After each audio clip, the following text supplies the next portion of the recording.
Hi, welcome to Blogging Hits TV. You're watching Culturally Determined, and I'm your host, Aryeh Cohen-Wade. And my guest today is Douglas Lain. Douglas, could you introduce yourself?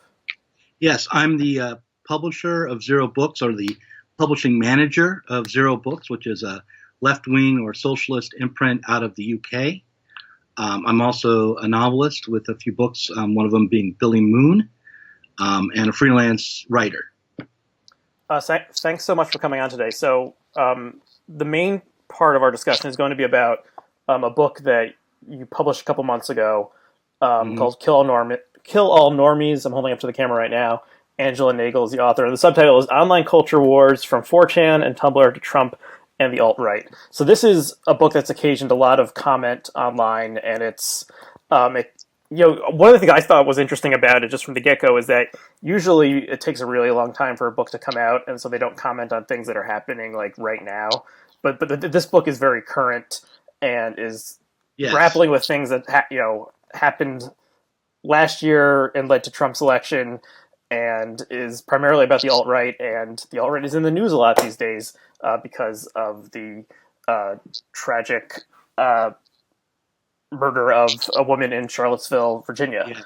Yeah. So can you tell us a little bit about why don't we talk about how this book came together? Okay. Well, the book was proposed to us in 2016. Angela Nagle submitted the book in the normal way through our website to us. We get submissions through the website. There's a panel of readers.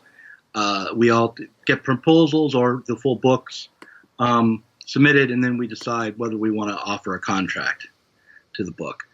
So that's what happened. I knew right away that it was a book that was timely, and that I really appreciated. That I thought it had a very solid critique of both the left and also of the alt-right. I mean, critiquing, and more than that, an understanding of the dynamics that helped to shape the alt-right. And also, I knew it would do well. I mean, I could just tell that this was a book that was going to hit the zeitgeist. I didn't know quite how well. But it was obviously a good bet. So we accepted the book. I didn't think much about it after that, actually, because often what we do is we accept a book on proposal, and that's what we did here. The book was actually accepted based on a proposal with a partial, like the first chapter, and also referencing her work in The Baffler. She had written a piece called The New Man of 4chan. And so based on reading that essay in The Baffler and reading her sample, I knew I wanted the book, and I just sort of forgot about it, waited for her to write it. So the proposal came in before the November election. Yes, it did. Okay. Right. And when Trump was elected, which no one anticipated, I certainly didn't think he was going to be elected. Nor did I. Angela Nagle contacted me and said, I am really wanting to make sure that this book gets put out in a timely manner, but I need to revise my book. So she had it was a contradiction in what was necessary, not just what she wanted, but it was like, yeah, we need to put this book out sooner rather than later. And on the one hand, on the other hand, it really needs to be revised. So she did that. And she got the book to us rather quickly. And we actually changed our production process for this book. We didn't change it dramatically, because what we did was we changed it back. Our usual model, our early model, was put out a lot of books, put them out quickly, and sell them online.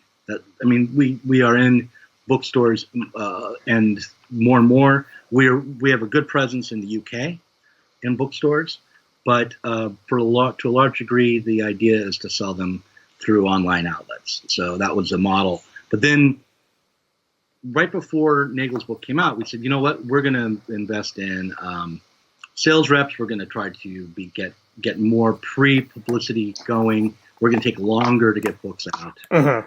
And so we had to not do that for Nagle's book in order to get it out in what we thought was a timely manner. And part of what happened there was the copy editing process was a little truncated. So early copies of the book had more typos in them than we would have wanted. So we had to go through several revisions, and we also have small print runs, so it wasn't the end of the world because each time we revise, there's a new print run, and those generally were just going right out the door. They were flying out the door, so it was no big loss. We didn't have to pull books from the shelves because they were already gone. That's how that all happened. That's the kind of the technical side of publishing Nagel's book. Yes, I really recommend this book to anyone who's interested in the phenomenon of the alt-right. Or, I mean, if you're watching the show right now or listening to it, you probably care about the way that politics, culture, and the online world intersect, and this is a really good examination of it. So you are not the author of this, obviously. Angela Nagel wrote it, but let's kind of talk a little bit more about it.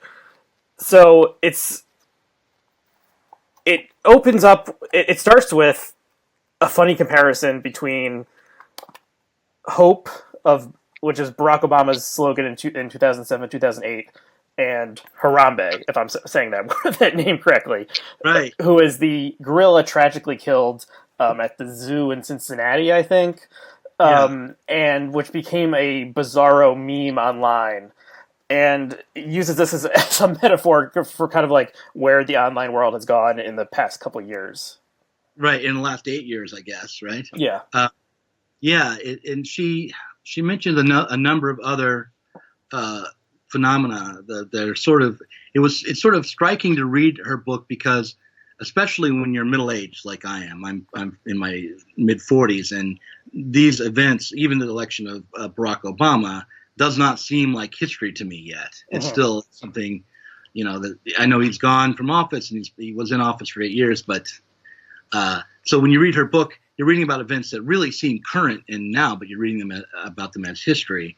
And I think that's useful because there was a transformation in the culture that might be easy to miss when you're right in the middle of it. And it's not for the better. I mean, back in 1996, I'm going to say this, I'm going to do earlier, 93, I'm going to go old man on you here. There was a character named James Kibbo Perry, and he was in the early days of the internet considered an internet god. And what he did was he wrote a script that could search Usenet, and every time his name was mentioned, he would then jump on that news thread and say something silly. He also was known for provoking the Usenet group for Mensa, the genius group, asking really dumb questions to them and getting them to be upset. He sounds like maybe the first troll in internet history.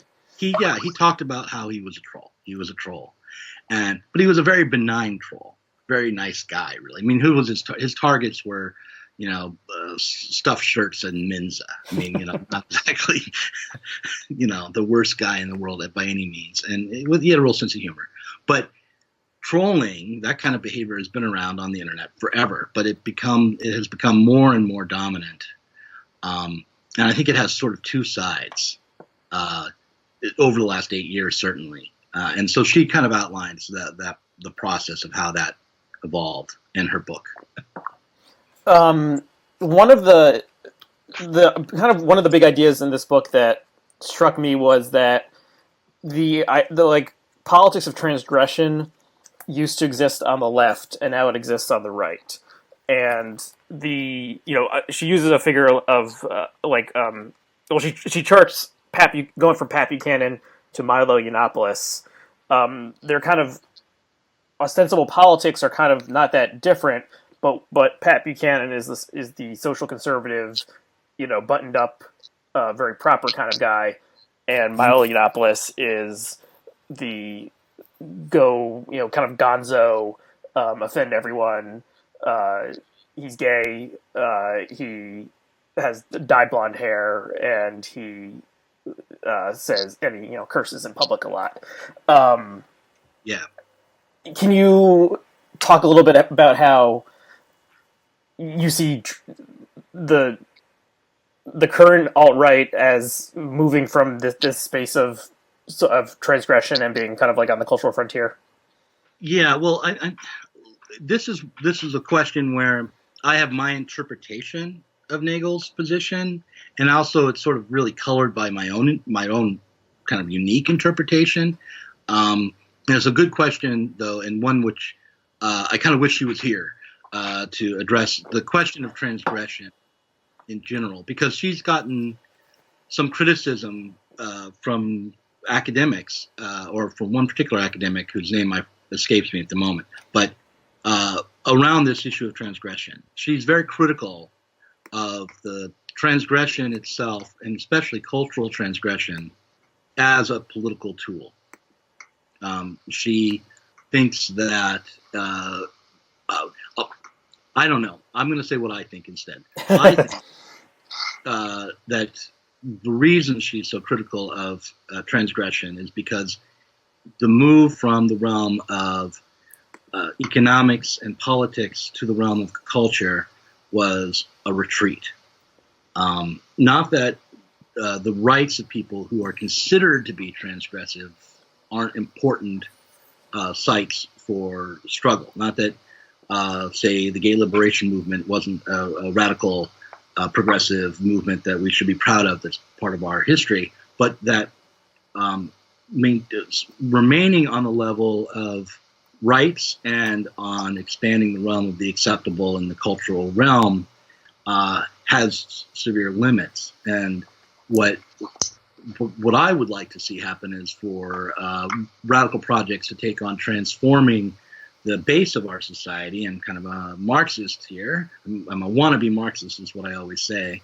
So I'd like to see projects that aim at changing the base of our society, the conditions that set up our culture, rather than remaining in the realm of culture and transgressing there. So it's not a matter of being against transgression or for transgression. It's a matter of what kinds of structures are needed. Do we need to transgress or transcend? Mm-hmm. So that would be my sort of a little bit defensive reaction to that question, because it's a question that's been central to some of the critiques. Some of them I think are quite unfair of Nagel's book. Mm-hmm. So one of the critiques that I've seen online is that the book kind of embraces this horseshoe theory and draws an equivalence between the far left and the far, or at least online right. So there's a chapter, it's mostly about the right, but there's a chapter in here about kind of the Tumblr, politics on Tumblr, and some of the wacky things that happen on there, where she has a list of all the different possible genders people could have. So things like Cadsden gender, a gender that is easily influenced by music, or kin gender, a gender somehow related to being otherkin, and otherkin is a strange term that I only kind of half understand, where you're saying you're not human, I think. So there's this whole world on Tumblr of radical exploration of sex, gender, and race, and some critics of the book are saying that Nagel draws a link between, the transgender rights movement and the reaction to that leading to the rise of the alt-right. Okay, so I think you're asking two different questions in one here. One is, does she hold to the horseshoe theory, which I guess is saying that the far left and the far right have more in common than the center, and that when you go far to either extreme, that you end up actually in the same spot. And I would say unequivocally that is not her position at all.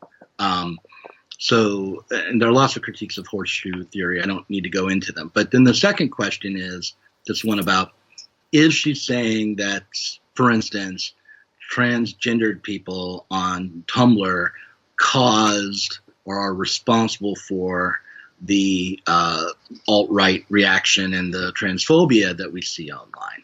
And that, again, clearly isn't her argument, although I have a little bit more sympathy, especially for people who are very committed and active around trans issues, for that mistake being made to think that she might be saying something like that. I think the way to understand it, or one analogy I might use, is to say, look, if you are conducting your politics on Twitter, Twitter itself is going to impose certain limits and certain frames and a certain way of approaching politics on you, regardless of what your politics are.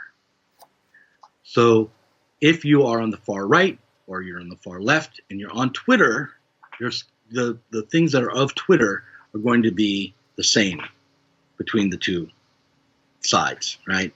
The same thing is true when you're constraining yourself to the realm of cultural politics, that regardless of what the content of your positions are, or the quality of your character is, the fact that you're working in a certain terrain imposes limits on you, and regardless of whether your position is quite enlightened and moral and good or horrible, those limits will be the same.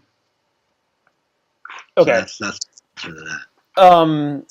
Yeah, I mean, yeah. Well, let's just on the horseshoe theory. I've said this before on the show, but I think there's the thing that's seems to me relevant about horseshoe theory is not that like there were a bunch of Bernie Sanders supporters who jumped to be Trump supporters, although I'm sure people like that do exist in America, but that when you are open to more radical ideas, someone who is a disruptive kind of figure like Sanders appeals to you if you're on the left, and if you're nationally on the right and you're open to more radical ideas, then someone like Donald Trump appeals to you. So the type of person who wants the system to be upended, that's more like a personality trait rather than someone who is, buttoned up and would have voted for Jeb Bush.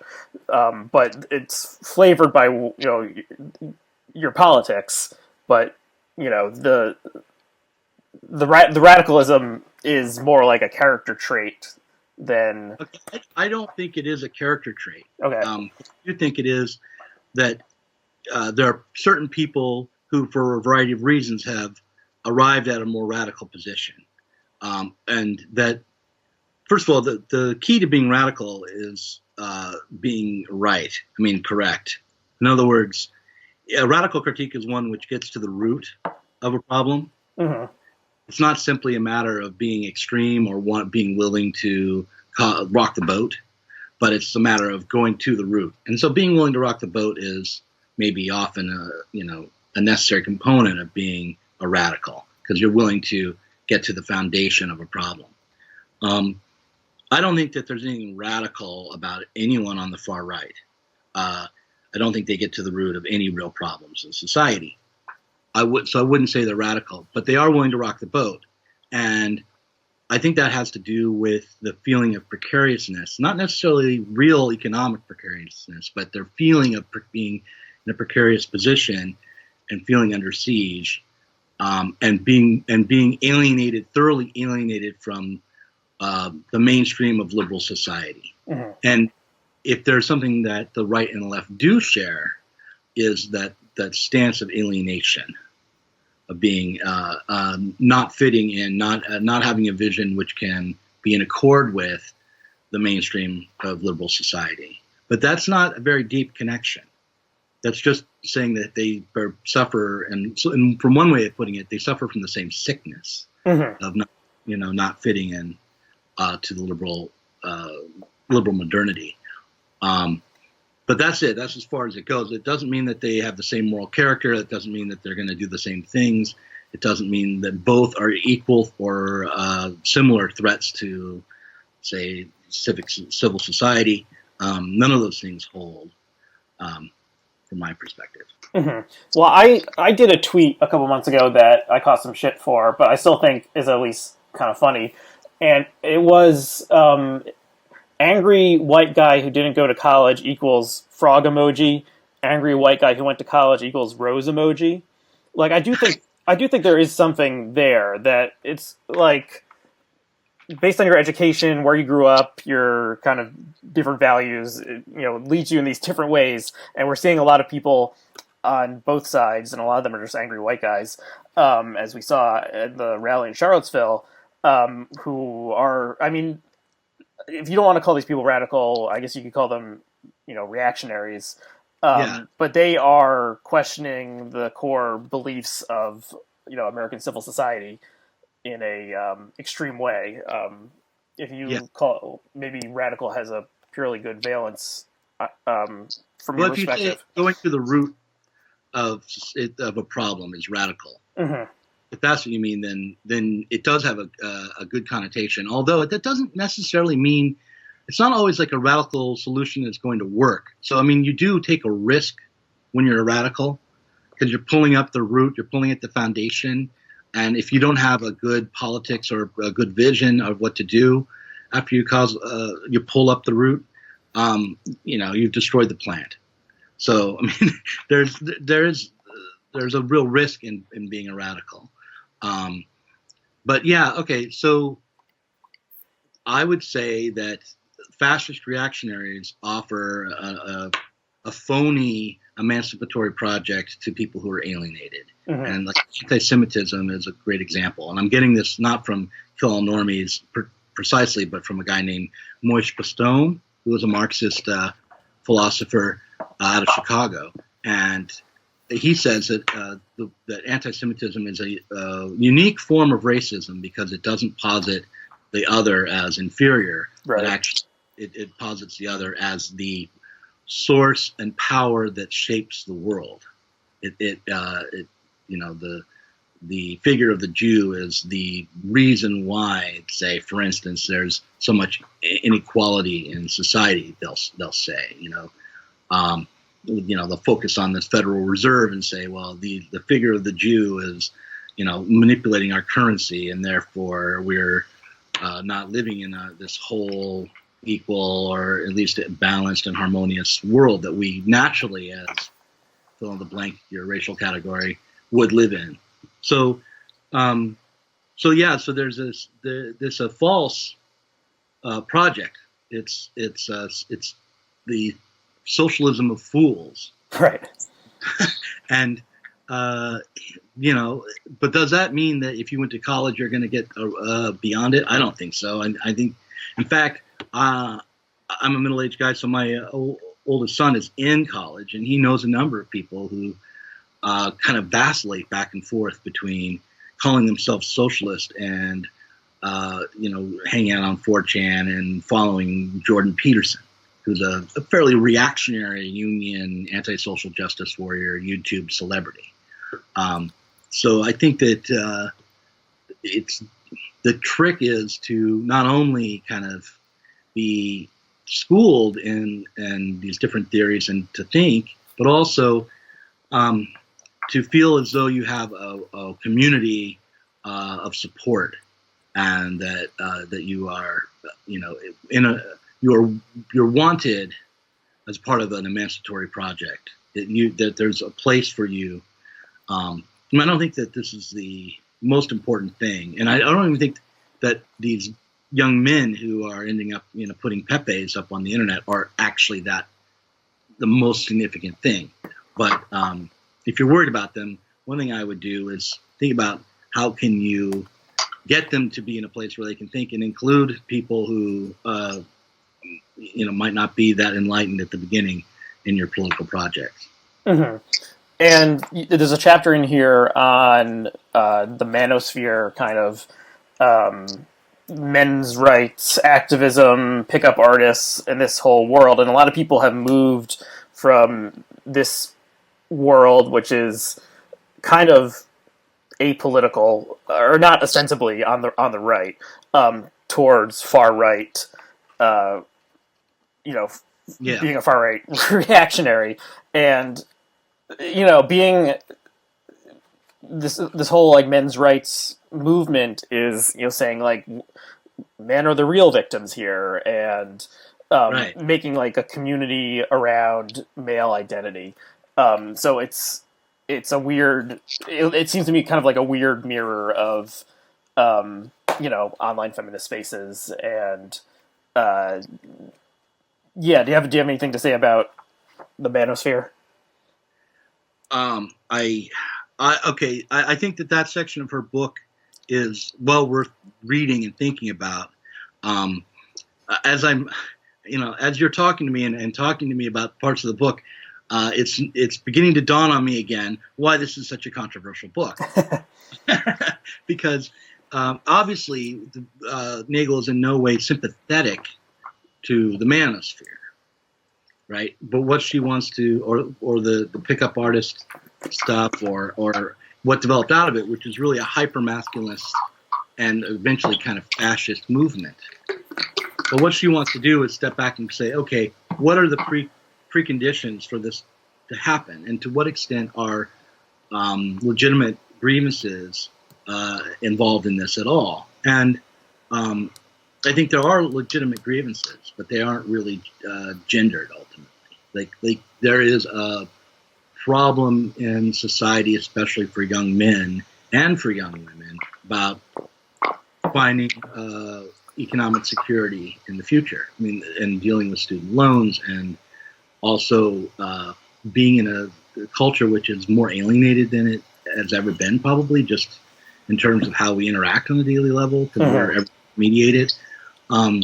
So what her book is trying to do is take a look at those preconditions that set up this horrific movement, and suggest that we need a political project that can address those preconditions, rather than a cultural battle where we keep trying to tell people to be better and stop being such a pig. That's just not going to work. Yeah. And they are, but telling them that is, and saying you're not going to sit at our lunch table. That only goes so far.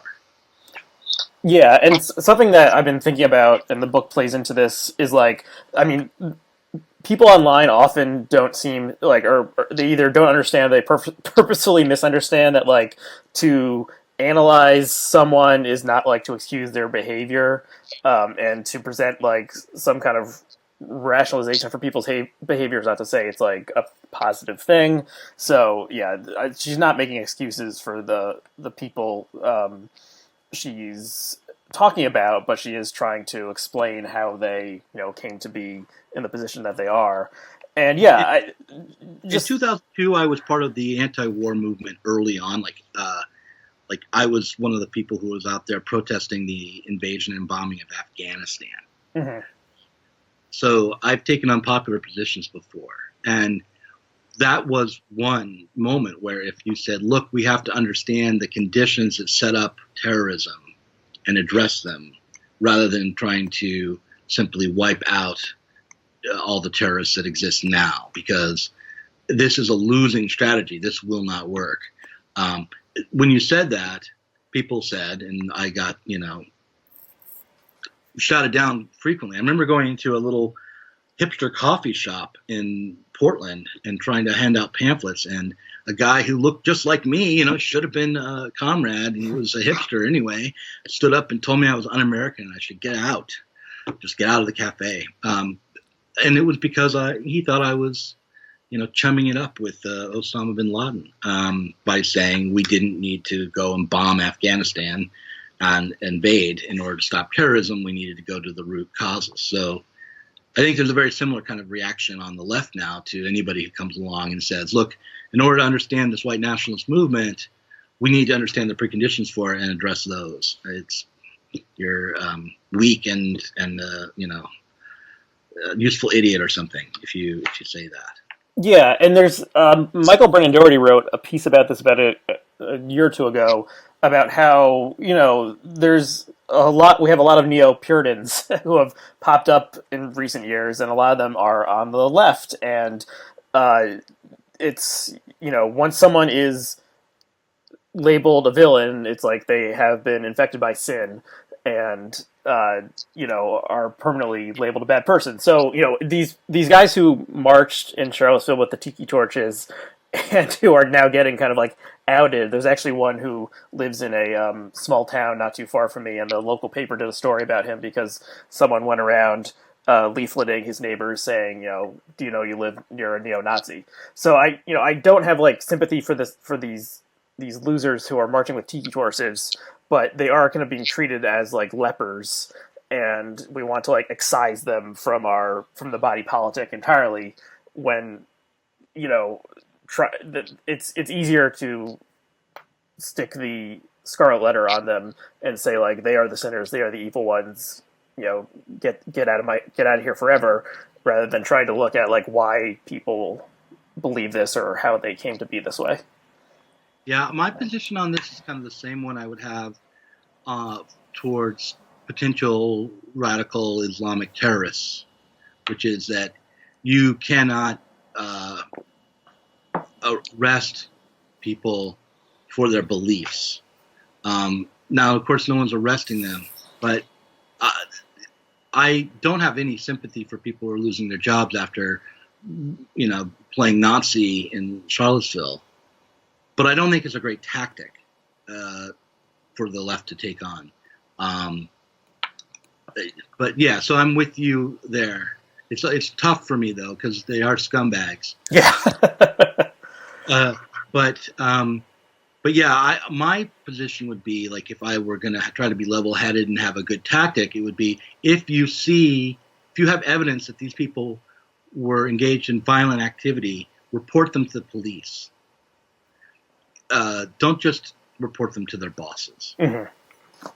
They should be arrested and put through, a legal process. But this vigilante justice, there's no accountability there. It's a very dangerous way to go.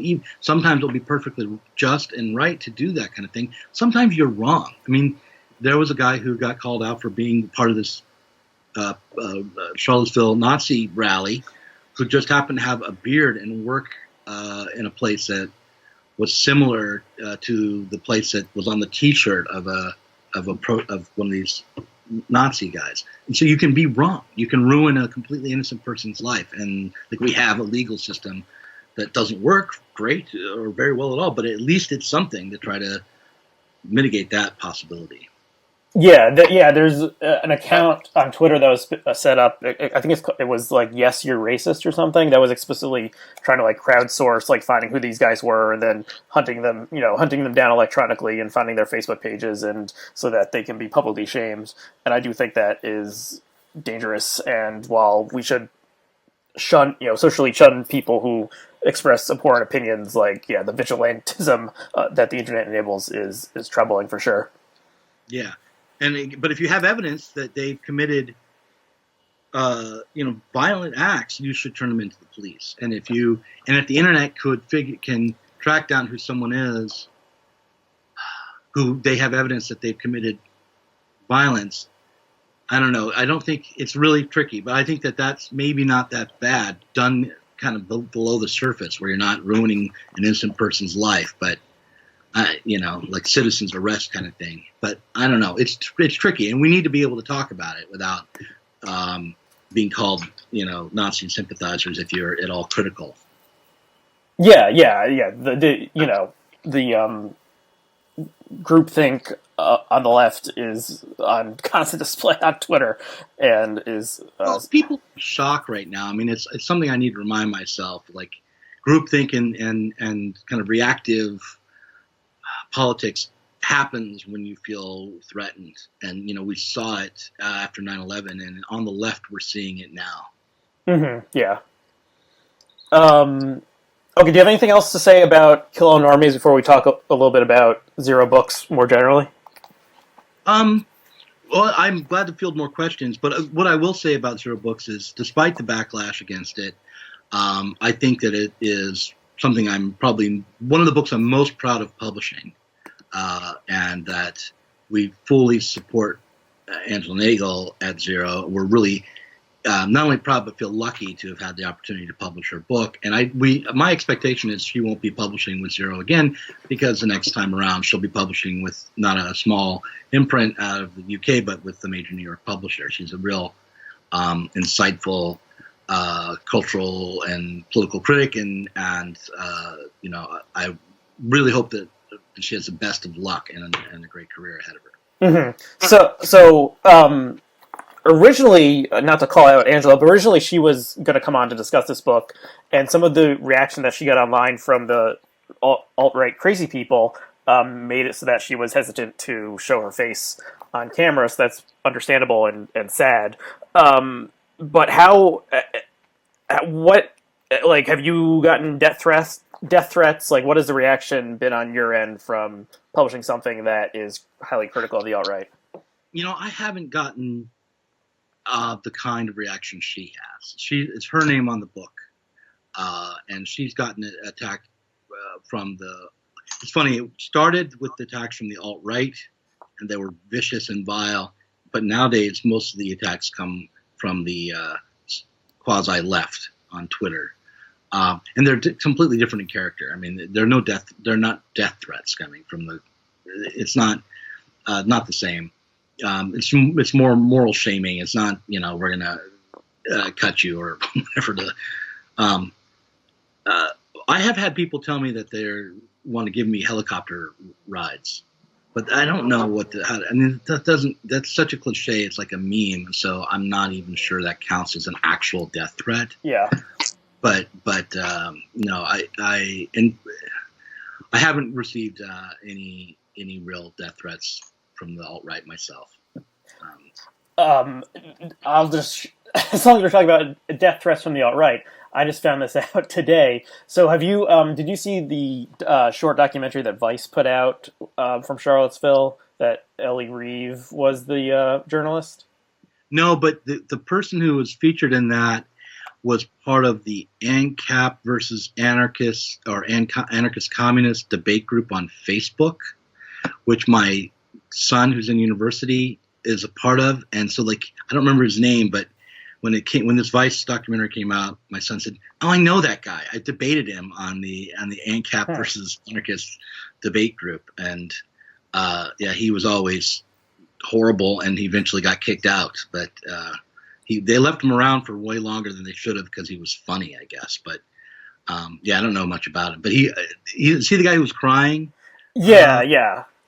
Yeah, so I have, so his name, that guy's name is Christopher Cantwell, and I know someone, who's named Christopher Cantwell, who started getting death threats, because they share the same name, and he's actually he works in Hollywood, and he changed his Twitter profile, so he said, not the white supremacist Christopher Cantwell. So that's one weird thing coming out of this. The other that relates to me specifically is I did a Blogging Heads episode with Ellie Reeve about a year ago, where this is just when stuff about the alt-right was starting to bubble up, and I hadn't really heard of it before talking to her, so we talked about that. And so she's the journalist in this great documentary, which I really recommend everyone, that's gone viral, where she was in Charlottesville. She kind of like embedded with the guys who were marching with torches, and you really get to kind of see who they are in their own words.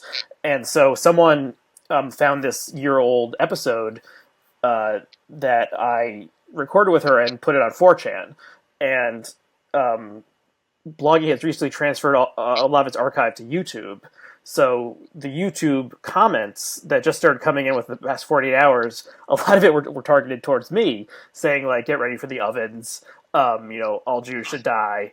Look at this cuck. So so that's like a death threat, I guess, but it's just kind of bizarre. And these people are out there in the cesspools of the internet, and Yeah. they continue to roil about there and spread their disgusting opinions online. Zero Books has a YouTube channel as well, and I make little videos and like talk into my microphone and put images over it. And I made one about Jordan Peterson, criticizing him and defending Marx. And that's where I got a lot of comments where they said, "Hey, Kami, I want to give you a helicopter ride," which is basically the same thing as saying to a Jewish person, oven's waiting for you. It's the same threat of because they're gonna throw me out the helicopter, right? Right. So anyway, yeah, it's out there for sure. These people are disgusting. I don't think that. Well. Until recently, I would have said I don't think it's that serious, but one of them did run over Heather Heyer, who's a was a wobbly and a activist, and I don't know. It's gotten pretty awful.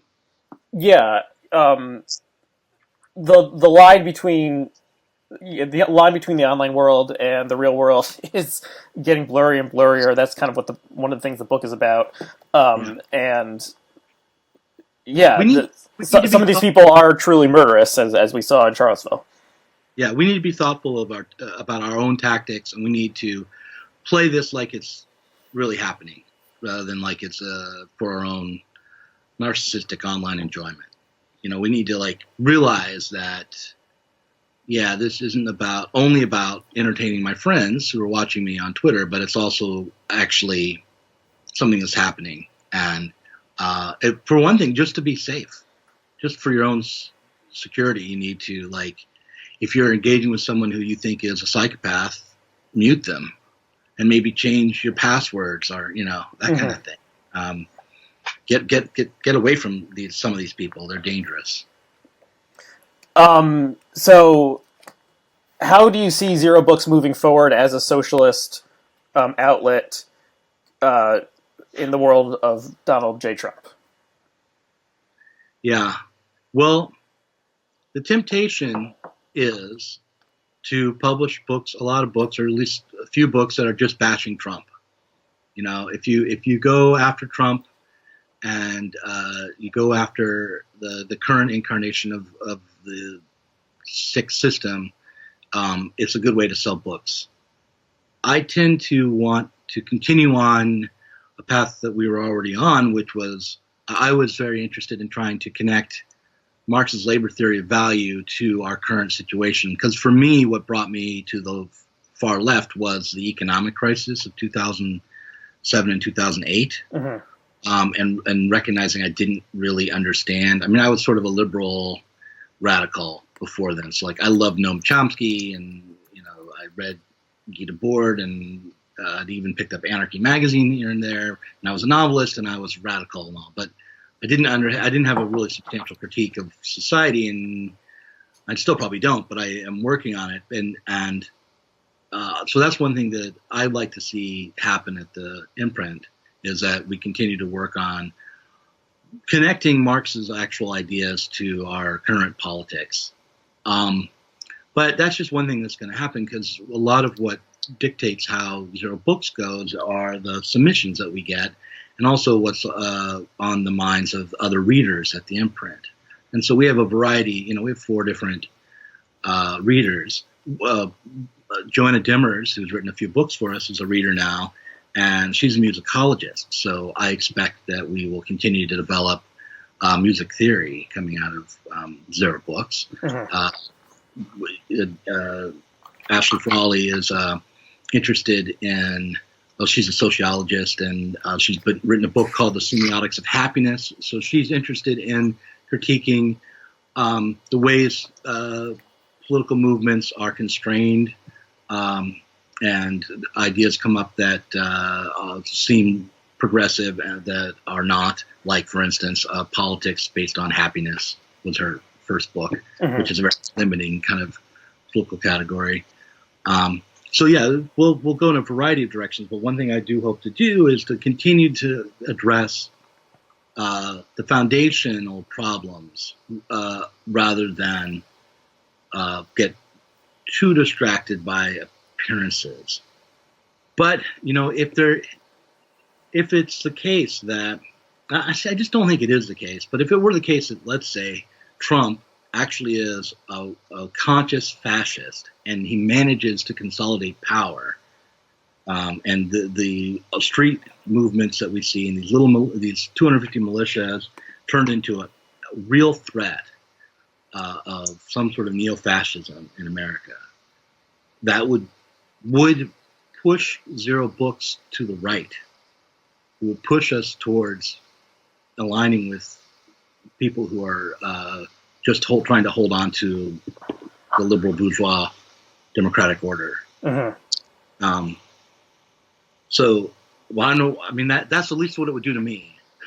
I have another colleague at Zero Books. I don't know what his reaction would be. He likes Bordiga. I don't know, but yeah. So that's the thing. That's the danger that we're in right now. And I think that's the tension, is that the more radical position is when there's a fascist threat tends to be abandoned in the name of just holding on to liberal values. And I don't think we're there yet.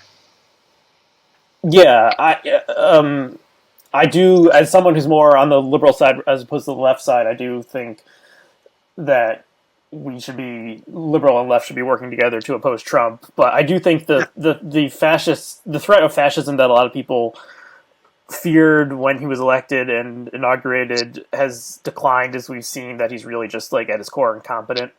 And all the people around him seem to be pretty incompetent as well. Right. So they don't seem to,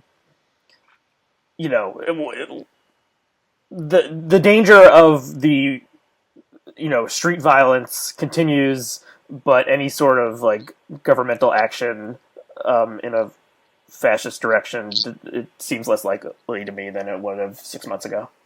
Yeah, me too. I mean, until Charlottesville, I really thought, okay, we can all just sort of let go of this nightmare vision we had that Trump was the next Mussolini. I mean, he's clearly the reality TV star we all thought he was, and not going to.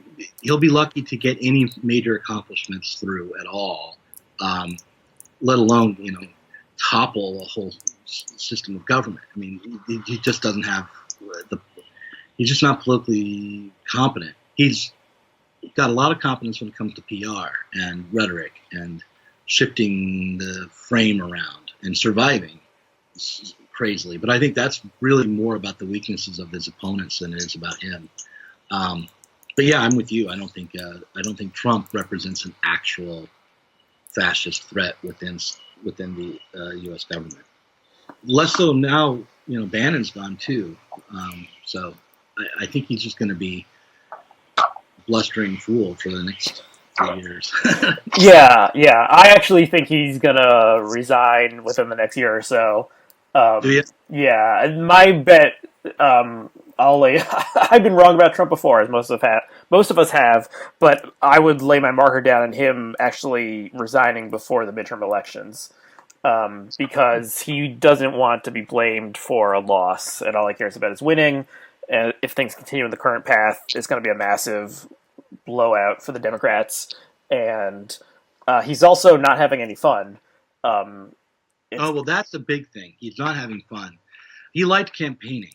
Yeah, he likes doing the rallies, and he likes people giving him adulation, but he doesn't care about government policy, and he doesn't have a true ideology that he's trying to enact. He just wants to have people like him, and he wants to be on the cover of magazines, and he wants to be popular, but he's failing to get enough people to like him to get reelected. It's amazing, isn't it? I mean, it's really that simple, isn't it? Yeah, I think that's my theory of Trump, at least. Yeah. Well, it was great. We've been talking for almost an hour. Do you have? Yeah. I don't have anything else to ask. The book again, Kill All Normies. I definitely recommend people check it out if they're interested in kind of how we got to where we are. Anything else you want to say? No, just that check out our whole imprint. There's I do have a few things, I guess. Anselm Japp's book, The Writing on the Wall, is coming out. He wrote the first real serious biography of Guy Debord, and I'm real glad to be publishing his collection of essays. That's one of those books that tries to connect Marx's labor theory of value to current politics, so I'm really pleased to publish that book or be publishing it. Take a look at our podcast. We have a podcast, the Zero Squared Podcast, and we're on YouTube. Okay, cool. So people can Google Zero Books and they'll find it. It's also zero-books.net. And there'll be links to everything we mentioned below. Thank you to our audience for tuning in, watching us, or listening to us. You can help this show by giving it a rating in iTunes if you're so... If you feel the spirit move you, because that helps new people find the show in podcast form. So, Doug, thanks for coming on. Yeah, thanks for having me. Okay, talk to you later. Okay.